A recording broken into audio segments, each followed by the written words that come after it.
La psicofisiología se puede definir como el estudio del cerebro y su relación con la conducta, logrando esclarecer el dualismo entre lo biológico y lo conductual. A través de esta presentación esperamos plasmar con claridad la relación que existe entre la mente y el cuerpo, logrando obtener una mayor comprensión de los comportamientos que presenta el ser humano, tomando en cuenta la influencia tan importante que ejerce el sistema nervioso en nuestro comportamiento y en las diversas reacciones que presentamos. El propósito de la exposición es dar a conocer las bases biológicas que caracterizan los diferentes procesos psicológicos, analizando el comportamiento, pero fundándonos en una visión psicofisiológica.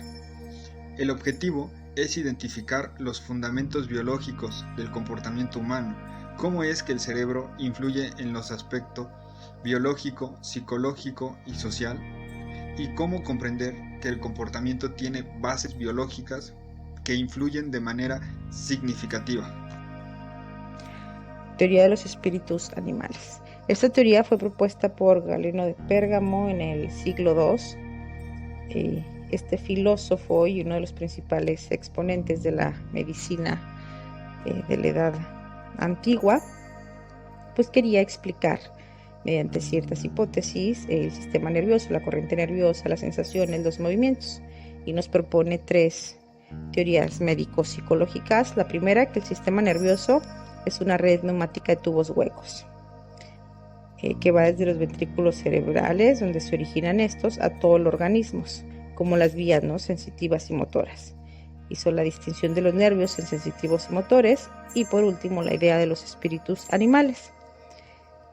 ¿Y cuál es la idea de los espíritus animales, o esta teoría cómo se produce? Bueno, él nos habla de que el alimento, una vez que lo digerimos, se va al hígado, y en este se transforma en sangre y se produce el espíritu natural.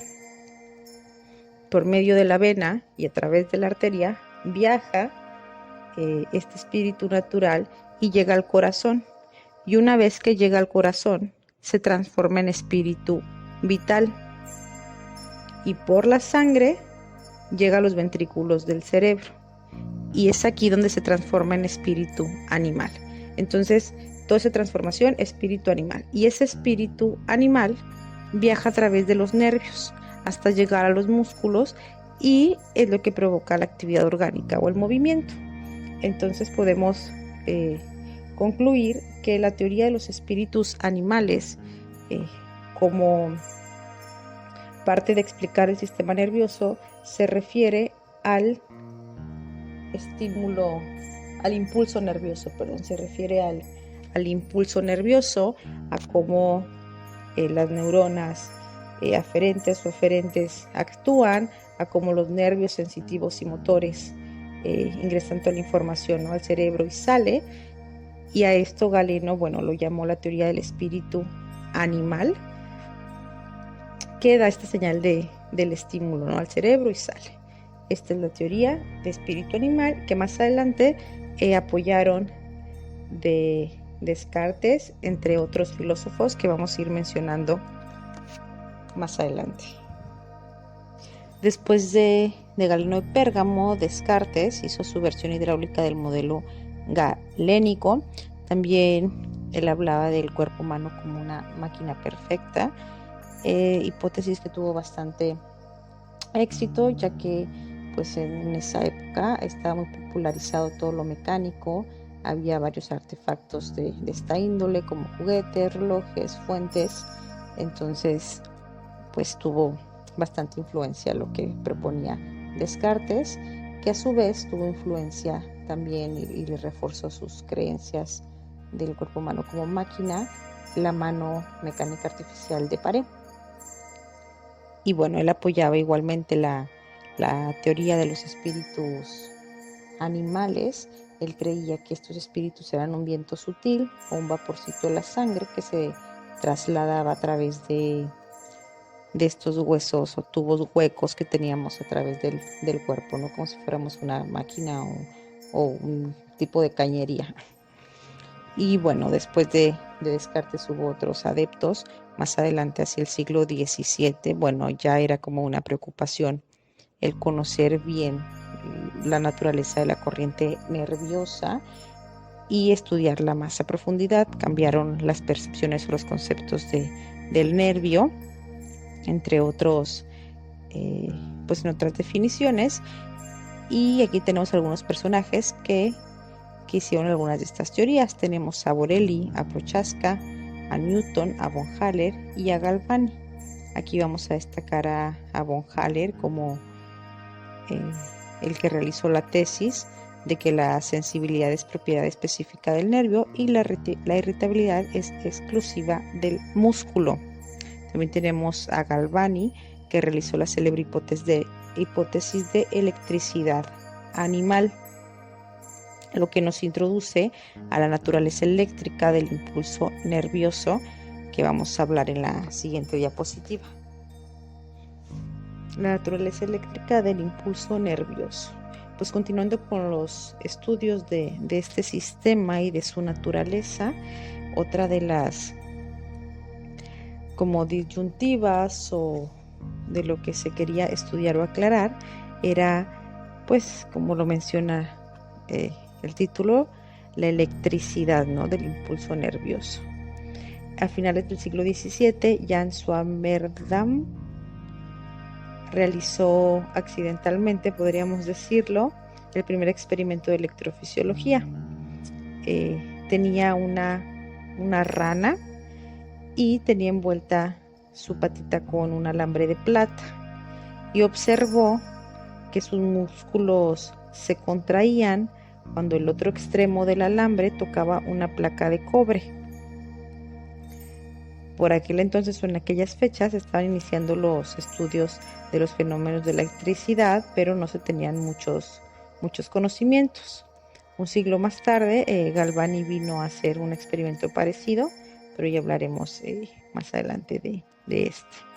Otra de las aportaciones que aportó la naturaleza eléctrica del impulso nervioso y de la electricidad en general fue el físico alemán Otto von Guericke, que inventó la máquina electrostática, y esta máquina pues sirvió más que nada para generar electricidad estática. Más adelante, en 1745, Petrus van Muchenbroek y el alemán Edward von Kleist, cada uno por su cuenta, inventan el primer condensador eléctrico, y este era para almacenar la electricidad.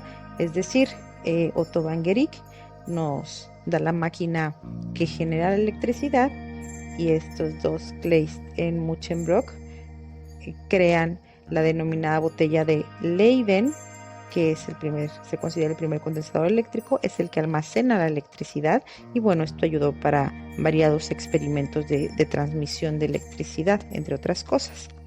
Más adelante tenemos que John Hunter realiza experimentos o se percata que esta transmisión de electricidad también se puede dar a través de la anatomía de un pez, del sistema nervioso de un pez, del pez torpedo. Entonces, pues concluye con este experimento que el fluido eléctrico en su formación y almacenaje está relacionado con el sistema nervioso del pez. Entonces, esta relación de electricidad animal con los nervios desata otras nuevas, ¿no?, como hipótesis o intereses de otros científicos en el último cuarto del siglo XVIII, lo que da pie a un descubrimiento importante que da Luigi Galvani. Bueno, continuando con la naturaleza eléctrica y Luigi Galvani, el gran descubrimiento que hizo fue en su laboratorio, cuando tenían sobre una mesa una máquina generadora de electricidad estática, y también tenían una rana disecada sobre la misma mesa, y uno de sus colaboradores tocó con un bisturí los nervios internos de la rana, y de repente todos sus músculos de las patitas se contrayeron, como si le diera un calambre. Todos observaron inmediatamente, ¿no?, este hecho, y una de las personas ahí comentó que que esto solo se producía si la máquina sacaba una chispa y que solo era con la varilla de hierro, el bisturí u otro objeto que se podía hacer esto, y no se lograba lo mismo con la varilla de vidrio. Aunque se frotaran con ella los nervios, al hacer la chispa esto no funcionaba con el vidrio. Y esto pues les demostró que la electricidad es capaz de provocar en el cuerpo humano lo que decían de los espíritus animales, lo que decían de que pasaba por huecos, salía y habría una reacción, ¿no? un efecto motor.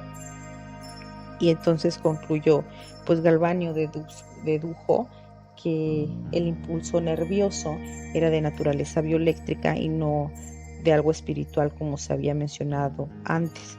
Incluso podría ser algo puramente mecánico, como había dicho Descartes. Entonces, bueno, Galvani siguió observando estas reacciones y experimentando, ¿no?, con las ranas, y supuso entonces que en todos los organismos vivos existe una electricidad inherente cuya fuente está en el cerebro. Bueno, una vez que Galvani hizo estos descubrimientos y realizó sus hipótesis o teorías respecto a la naturaleza bioeléctrica del sistema nervioso, siguieron varias aportaciones que ayudaron al desarrollo o al conocimiento de la naturaleza eléctrica del sistema. En 1820 Hans Christian Oersted inventó el galvanómetro y posteriormente, hacia 1850, Emile Du Bois-Reymond inventa el galvanómetro nervioso, con el que se descubre el impulso nervioso de la actividad eléctrica de este. Y como él dijo, él logró la identificación del principio nervioso con la electricidad. En 1850, Hermann von Helmholtz también fue alumno de Müller y fue amigo de Du Bois. Intentó estudiar la velocidad de la transmisión de los impulsos a lo largo de la célula, es decir, cuánto llega el impulso nervioso, ¿no? O sea, yo tengo a través de los órganos sensoriales a lo mejor una sensación, cuánto tarda en llegar al cerebro. Para Descartes, esta acción, que él le llamaba del espíritu animal, ¿no?, era instantánea, pero pues para Helmholtz se podía medir, y entonces llegó a la conclusión de que la velocidad de esa transmisión era de 27.4 metros por segundo por procedimiento. Como se pudo observar anteriormente, varios fueron los autores involucrados en el inicio del estudio del sistema nervioso. Conforme fue pasando el tiempo, cada uno de estos autores brindó aportes de gran importancia a este tema. Por ejemplo, antes del siglo XIX, el conocimiento del sistema nervioso giraba en torno a las explicaciones de la medicina clásica griega, con Hipócrates y Galeno, quienes situaban la sede de la vida psíquica en el cerebro, contrario a Aristóteles, que la situaba en el corazón. Galeno propuso tres importantes teorías ya mencionadas: la del sistema nervioso como una red neumática de tubos huecos y la distinción de los nervios en sensitivos y motores, y la idea de los espíritus animales. A mediados del siglo XVI, Descartes propuso una versión hidráulica del modelo galénico. Tomó el cerebro como centro de reflexión y reforzó el automatismo y el mecanicismo de la sensación de los movimientos involuntarios. En el siglo XVI, los nervios pasaron a ser considerados como fibras sólidas a las que se le dotó de ciertas cualidades físicas. Así, varios autores presentaron sus teorías sobre la corriente nerviosa. Por ejemplo, Borelli, Newton, Prochaska, von Haller y Galvani. Y la noción de la reflexión mecánica cartesiana pasó a la de una reflexión vital. En 1824, el inicio de la frenología, con autores como Pierre Florence. Estos dos autores, Charles Bell y François Morandi, trabajando cada quien por su parte, demostraron mediante experimentos, Bell en 1811 y Magendie en 1826, la distinción estructural y funcional entre nervios sensitivos y nervios motores, a lo que se llama Ley de Bell-Magendie, la cual nos dice que los nervios sensoriales son los nervios conectados con la médula por sus raíces posteriores y transmiten señales del ambiente externo al interno, mientras que los motores son los conectados por sus raíces anteriores y transmiten impulsos desde el cerebro a la periferia. Entre los experimentos que los llevaron a demostrar esto, podemos destacar el de Magendie, quien trabajó con perros seccionando sus astas posteriores y anteriores, señalando la función que tiene cada una. Así logró demostrar que la raíz posterior de la médula espinal no genera contracción muscular, mientras que la anterior sí. Bell, por su parte, también tuvo otras contribuciones, tanto fisiológicas como psicológicas, como la ley de la dirección única en la conducción del sistema nervioso, importante para la comprensión psicológica de la acción involuntaria y el arco reflejo. También descubrió el sentido muscular, capacidad sensorial, además de motora, de las fibras musculares.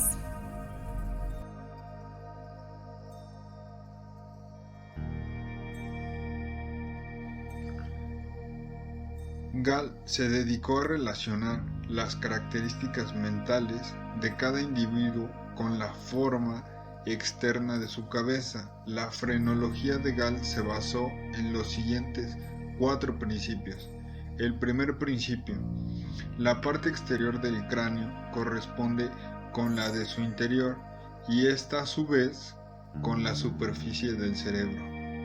El segundo principio es que la mente puede ser analizada en un cierto número de facultades o funciones. El tercer principio: el usar excesivamente una facultad daba como resultado un agrandamiento del centro cortical y como consecuencia una protuberancia en el cráneo. Y el último principio mencionaba que la superficie del cráneo tenía una capacidad predictible en relación con el número y calidad de las funciones mentales del sujeto. Bichat localizó las funciones de percepción, memoria e inteligencia en el cerebro y las emociones en las vísceras. Florence realizó investigaciones experimentales sobre las funciones del sistema nervioso, además de establecer una fisiología cerebral auténticamente científica que calificó como la buena frenología. Además, señaló cuáles eran las funciones correspondientes a los lóbulos cerebrales, el cerebelo, la médula oblongada, los tubérculos cuadrigéminos, la médula espinal y los nervios. También defendió la tesis de que el cerebro actúa como un sistema funcional único en sí mismo y con el resto del sistema nervioso, de manera que afirmó que la unidad lo rige todo, está en todas partes y lo domina todo. Florence realizó investigaciones experimentales sobre las funciones del sistema nervioso, además de establecer una fisiología cerebral auténticamente científica que calificó como la buena frenología. Además, señaló cuáles eran las funciones correspondientes a los lóbulos cerebrales, el cerebelo, la médula oblongada, los tubérculos cuadrigéminos, la médula espinal y los nervios. También defendió la tesis de que el cerebro actúa como un sistema funcional único en sí mismo y con el resto del sistema nervioso, de manera que afirmó que la unidad lo rige todo, está en todas partes y lo domina todo. Fritsch y Hitzig demostraron que el cerebro es excitable y sensible, lo que permitió abrir una nueva etapa para la frenología científica. Bueno, para concluir, podemos percatarnos que es gracias a los personajes mencionados que tuvieron la visión o la curiosidad o la duda, como mencionaba Descartes, de todo lo referente al funcionamiento del cuerpo humano, los estímulos o la sensibilidad, las reacciones, cómo se daban estas. Mencionamos que gracias a Galeno de Pérgamo y la teoría de los espíritus animales, bueno, a partir de aquí, sus sucesores tomaron esto como punto de partida para crear sus propias hipótesis y teorías. Y que de aquí se fue derivando todo, ¿no? Lo referente a la naturaleza eléctrica del impulso nervioso, ya que si no hubiera existido esta primera semilla de qué es lo que hace, ¿no? Estas reacciones, estos movimientos, el impulso nervioso básicamente, pero que le habían puesto otro nombre. Entonces, esto nos da las bases para el estudio del sistema nervioso, de poder diferenciar los nervios sensoriales o los motores, y también, el desarrollo de la frenología, con cada uno de estos temas nos da la pauta para que salgan los demás, y para conocer las ciencias como las conocemos hoy en día, la psicología, la fisiología, y cómo se han ido desarrollando y que hasta la fecha se siguen desarrollando, ya que no hay conocimiento absoluto ni total y siempre se están descubriendo, ¿no? El enigma que enrolla, podríamos decir, o que enrola al ser humano y su funcionamiento, como esta máquina se mencionaba anteriormente, pero en el sentido pues natural. Y pues es importante como estudiante de psicología conocer todos ellos para poder entender las hipótesis o teorías actuales.